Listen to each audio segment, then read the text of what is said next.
All right, let's get the party started here. Demo best practices, 20-minute sprint session. For those of you who know the drill, we're going to start the clock, 20 minutes. You're in, you're out, you're on with your selling. As advertised, we are going to keep it lean.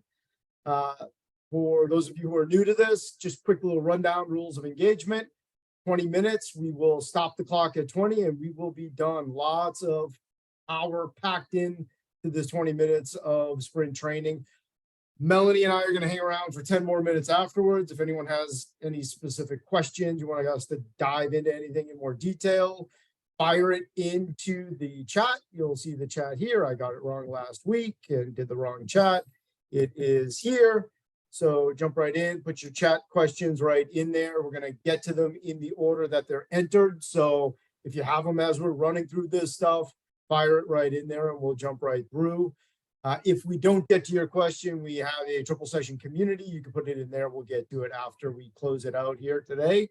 All of the content that we're going to be covering here is going to really be encapsulated and much, much more in a skill track that we have. A couple shout outs here to some of the thought leaders. That's Jocko in there on the right. If you don't love Jocko, you don't love sales. So we got plenty of stuff from Winning by Design. Some of these other thought leaders that you can find inside a skill track, inside triple session. It's free. Get in there, create an account. But let's jump right in. Clock is already ticking. Let's talk about some demo best practices. If you don't know her already, you are going to be in store for quite a delight. I have with me today, it's the first time I'm sharing the microphone here on the 20-minute sprint. This is Melanie Combe, Melly Rose. I had mentioned it in a invitation today, a LinkedIn notification. I've worked with literally thousands of salespeople over my 20 plus years in the business. And Melanie is easily top 1% in terms of her demo ability. She presents like no one else. Melly Rose, you're ready to share how you do that voodoo that you do so well? Oh my gosh, you're too nice. But yes, thanks for having me. I'm excited to be the first person speaking on your 20-minute sprint sessions. Yeah, the inaugural. Well, we have to make a great presentation the first time. So who else would I go to but you? But let's jump right in. We got a lot to cover here. First topic, I'm gonna collapse this down a little bit so we can see everything. Know the audience. So we're going to cover 4 specific takeaways here. The first one, know the audience. This comes up a lot. You had actually told me a very interesting story about this last week. We're talking about knowing the audience. Tell me a little bit more about that. What do you really do to know the audience before you demo? Yeah, so obviously we all know the standard sort of get in, look at their LinkedIn, make sure you have the right people, but that doesn't necessarily give you the full picture when you are connecting with people because their title could be completely discombobulated from what they actually do all day. My title at Rock Content was marketing manager, and I got hit up by BDRs constantly saying, oh, do you want marketing materials? And I'm like, I'm a sales rep. So, you really want to make sure that once you do your previous homework, that when you get into the call, you actually just chat with them, understand what their roles and responsibilities are, not only within the organization as a whole, but also within the specific project that they're coming to you for. So they may be some random title, but they're actually running this. They may also need to bring in other people to sign, to make, the final decisions. And so getting to know them throughout the process of actually doing the demo and early on in that sort of discovery is really important. So important. And, products don't sell themselves. Processes don't make the purchasing decision. People do. And you might have a great champion, right? But nobody makes these decisions alone. I don't care how small a business you sell into. Solopreneurs are going to tap the wife or husband on the shoulder and say, hey, I'm making this decision. What do you think about it? There's always somebody else, right? Absolutely. Yeah. And, the other thing too, is there's different use cases that your product may be able to help them with that you don't know about because you're not asking them what their roles are. And so as you actually connect with them and chat with them, you may go, oh, I'm hearing something from this person they haven't mentioned, but our product can also help with. And so you can then bring that back around later on when you're bringing up those specific points. And the story that I shared with Matt earlier was actually my interview process here at Twilio. They do a bunch of interviews with people in different departments around the company so that you kind of get a full view. And then you have a demo of whatever product you're either currently selling or previously sold. And when I did my demo for them, they did it at the start. So I didn't know anybody who was on the call. Normally it's the other way around. Andrea Friedman, who's here listening today, was one of those people who actually was part of the interview process. And so I started off that, kind of fake demo by asking each person who they were. Even though it was just an interview process, I wanted to still make it as realistic as possible. And so we had people from customer success, design, and sales.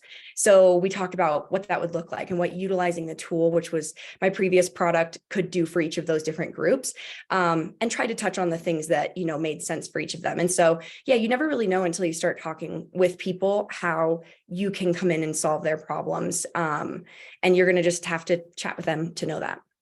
And still one of the best sales books I've ever read is the Challenger Customer, follow on to Challenger Sale.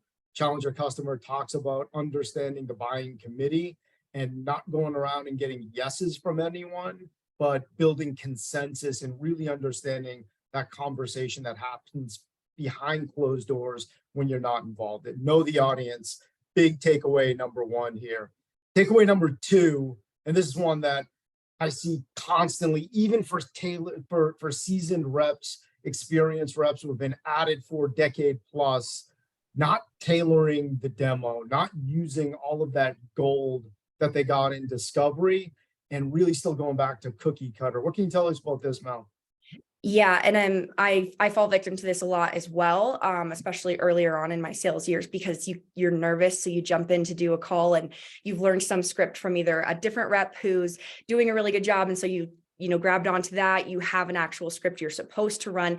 And so you'll do all this great discovery. Let's say you really connect with people. And then all of a sudden you go, okay, great. And you just push that to the side and you just start going through bullet point after bullet point about your product. And you're not actually tying those things back in together. It's like you went to a doctor, you said, man, my left arm is just really, really hurting. And they're like, cool, let me talk to you about how you can strengthen your back. And it's like, did you listen to anything I just said? Like, my arm's hurting and you're totally talking about something else. And so you start losing people. They're like, oh, this doesn't do what we need. And the problem is your product probably does do what they need, right? A lot of times you're like, oh, this is perfect, but you're not getting that, oh, this is perfect and why, because you know everything about your product. You're not tying that together for them. And so the really important thing is that as you're going through your script, and it's good to have a script, or not necessarily word for word, but it's good to know what the general points you want to cover are. But sometimes you need to just on the fly, take those things out and really focus on what they actually mentioned matters to them. And one of the big things, I know you and I talked about this the other day, if you have a really cool shiny bell or whistle on your product that you personally think is awesome and you've seen work really well for other people and you just love sharing it, you gotta really hold those in unless you know it's actually something that matters to this client. Because as cool as it may be to you or your company, or them pushing, oh, this product, this feature is so awesome, make sure you bring it up. If it has nothing to do with everything they just told you about, and you know that, then you're wasting your time. You have limited time with these people and you want to make it as important to them and as purposeful. And kind of the second part of it that ties really well into the first part of knowing who's there. When you're tailoring it, you're pushing out the stickiness of the potential sale and then going forward across several departments, across several people, use cases, right? And so even if you're just talking to one person and they have 2 or 3 things that they need done and you're able to talk about all of those, you're spreading out the, okay, this can really help. And now it feels very custom to me. The product feels like it is going to do the things that I'm, needing it to do, versus just throwing a bunch of really cool features at them that they go, ooh, I'm overwhelmed. That was a lot. And I don't really know what it does for me. I just kind of know it has these functions. So you want to make sure it ties to what they've told you about, what they need, as well as, them specifically and how it's going to help them in their role. And if there's several people, all the better, because now you can really, really build that consensus. Like you said, everybody's agreeing and realizing that this is the tool for them. Yeah, and this is something that obviously every rep knows this. Everyone in sales knows this. If you just ask the yes or no question, hey, should you tailor your demo or should you do something that's cookie cutter? Everyone gets 100% on that quiz, right? The problem I see with this is, even again, with experienced reps who have done it so long, they sometimes fall back on autopilot, knowing what the big features are, knowing what other customers in the past have found really sexy, and just not really wanting to do the heavy lifting of going slow, but just going really too fast and saying, check this out, look at this, and knowing how to present it well, but not presenting it to that prospect's needs specifically. So they just go too fast and they get a little fast and loose and undisciplined from it.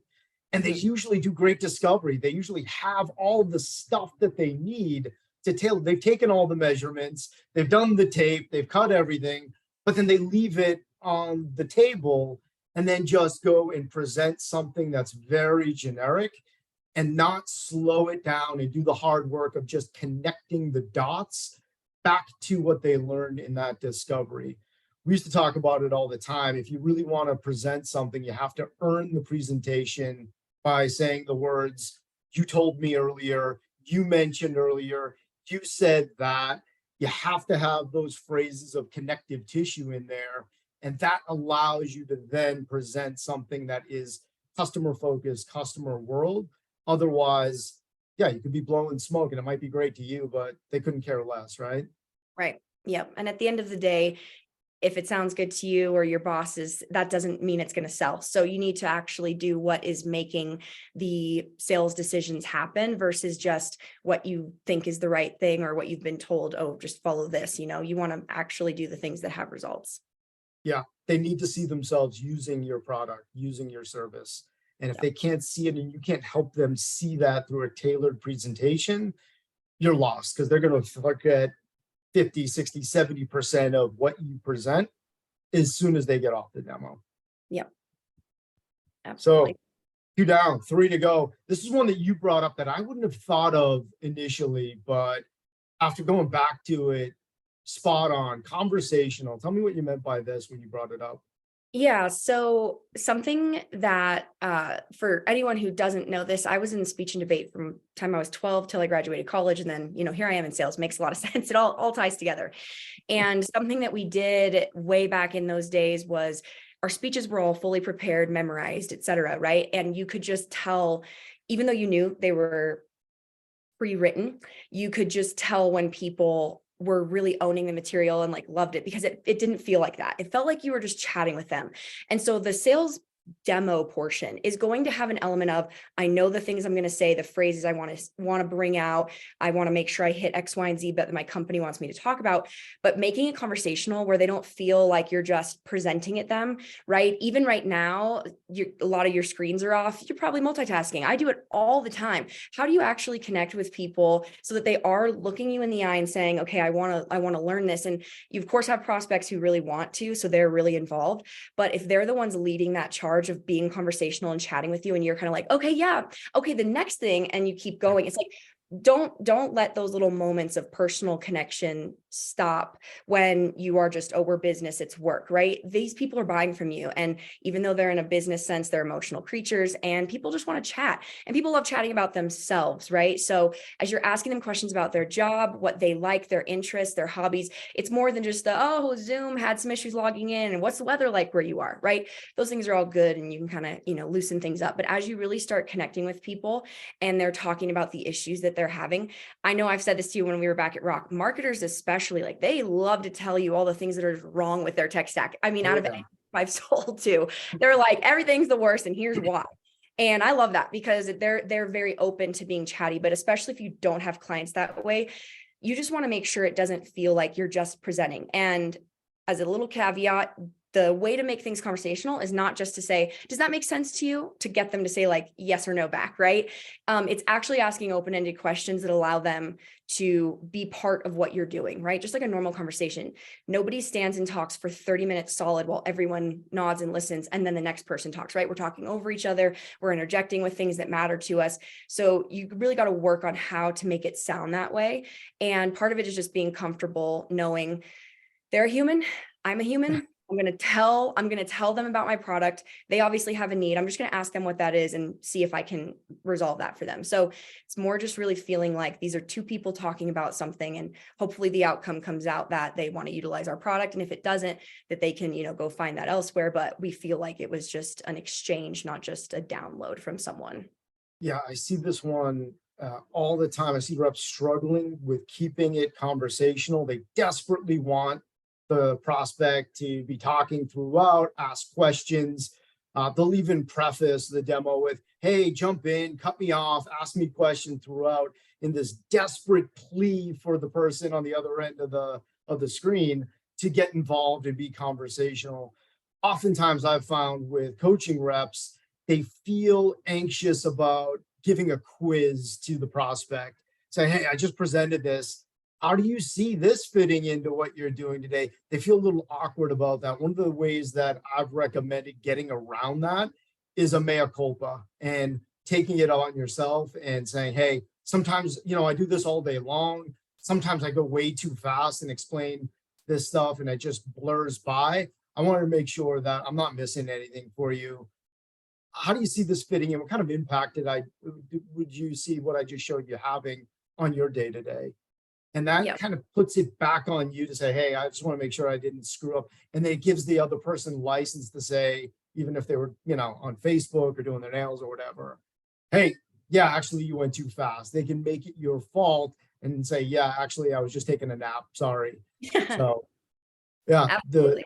Keeping it conversational is key. And really we aim to teach during demos. And if they're not interacting and they're not being conversational, you just don't know if you're being an effective teacher. Yep. There's a weird Number exchange 4. too, before we go into concise, which, that seems like hitting the nail on the head because I'm still rambling about the previous one, is that there's this weird exchange in demos where the sales rep is a teacher where like that would normally be above someone else, but then this person is buying from you. So it brings them equal with you. And then sometimes even feeling like they're above because they're, customer's always right. So conversation does feel weird and forced a lot because it's not two friends chatting or two random people at a store. It's actually like, I want something from you, you want something from me. And so it does take time to learn how to do that. But the more and more you just view it as a conversation with this person, it's just another person living their life, doing their job. How do I help them do that better? It slowly starts to become more and more natural. So don't get too hung up on it and in your head, because that's exactly what ends up causing it feeling not conversational. But slowly over time, you'll just become more and more able to connect with people naturally.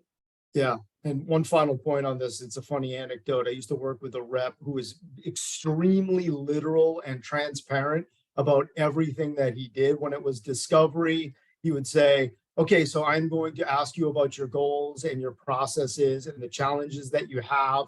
And then I'm going to ask you about budget. Like he would just lay it all out during discovery. In demo, he would preface it by saying, as we move along and I show you these different elements, I'm going to stop in and ask you how you see this impacting you from time to time. He would just lay it all out. I'm not recommending everyone do that. It is a unique approach to setting expectations, but something to consider because it completely diffused it and it put everyone who was on that demo on point, knowing this guy's going to ask me what I'm thinking about. I better stay plugged in. Yeah, absolutely. Concise, perfect for a 20-minute sprint session here. We have to be concise. Do less. This is a big one. This is probably the biggest violation, the most common violation I see in every demo, where everyone's trying to rush at the end to squeeze everything in. What have you seen with this and what have you experienced on your own? Yeah, the anecdote that comes to my head is I was on a demo a couple of months ago where the rep, we were way over time. He'd asked, the lady said, yeah, I have an extra 15. We can keep going, but I have a hard stop. We get to that last part. We still weren't done. And I was over as a specialist. So he's running the deal, but I'm coming in talking about my product. And he gets to the end, still isn't respecting her time. And she's like, I have got to go to this next meeting, so I'm going to have to jump. And he was like, well, it kind of feels like we didn't really get everything we wanted to get done today. So maybe you could, if you're going to jump, maybe you could just bring the right people on next time. And she just hung up. Oh. And I'm looking at the screen and everyone was like, all right, bye, to like the rest of the people who were there. And when we moved forward, I asked him, I said, we were telling so much to her, and I don't even know if we actually got to the point. Like, I wasn't here for the previous discovery, so I had just a few notes coming in to talk about product, and it feels like we are not doing the right thing here. And that's what ended up being. And so he ended up moving on to different accounts, and we closed the deal after the fact with a different rep who was just more consultative, right? What do you need? Here's the 5 things. Because we were just, 45 minutes of talking about stuff that she was like, I don't even know, but I know I want to use SignGrid. I know I want to use Twilio. So we'll deal with it another day. So this is a lucky case where she knew the product really well at a previous company and wanted it. And we were not delivering in that conversation. And so how do we find that, especially with somebody who knows your product and is already excited about it? What can we do? Let's get to the point and let's make this thing happen. Just line it up.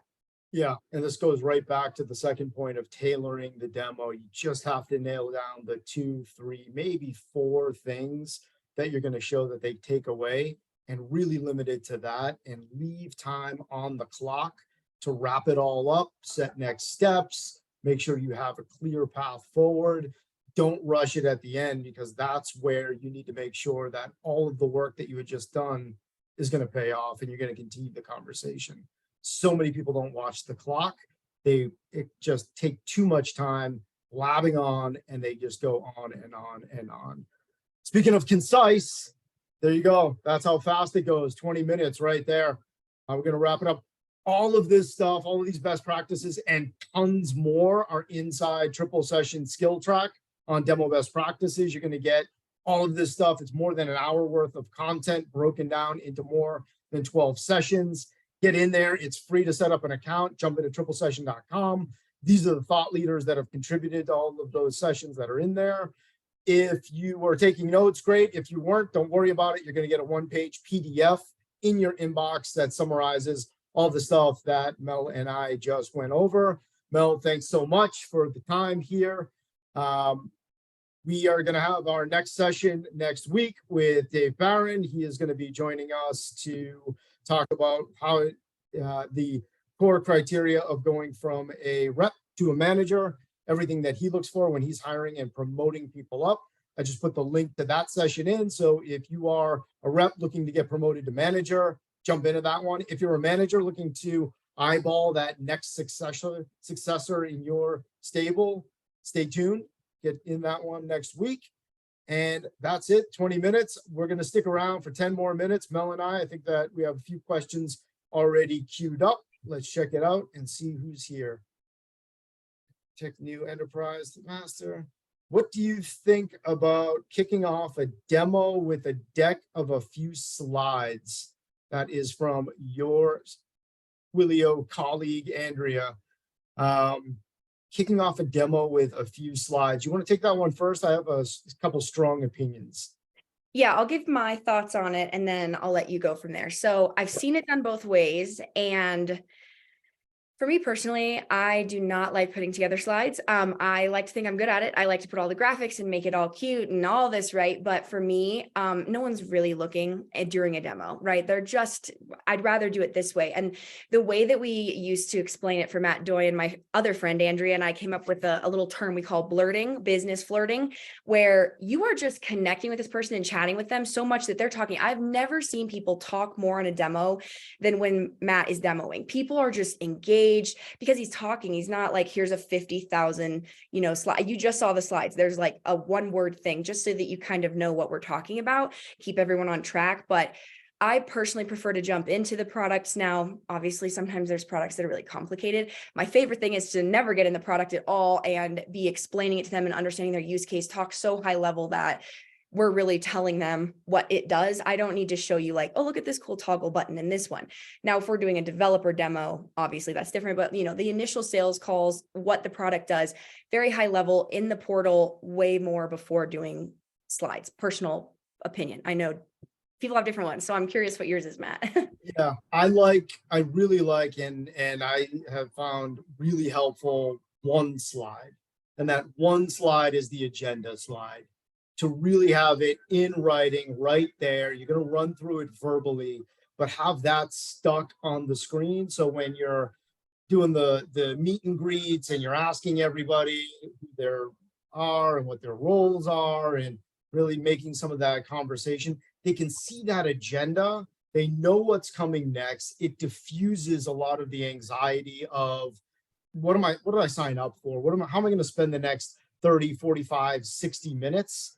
And you can put the timestamps right on each of those bullet points, as I mentioned, and as we had talked about with the concise piece. So many reps just let the clock run out and they don't keep control of their timeline.